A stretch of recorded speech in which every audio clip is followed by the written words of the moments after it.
الرأي العام باسم حركة الشبيبة الثورية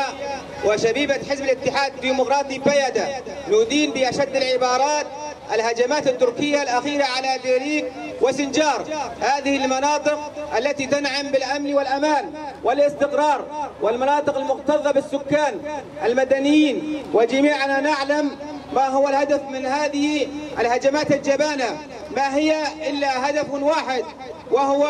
زعزعة الأمن وتهجير السكان من بيوتهم وأراضيهم، وأن هناك شعب سوف يقاوم ويناضل من أجل مكتسباته ووجوده على أرضه وحريته وتحرير كافة الأراضي المحتلة.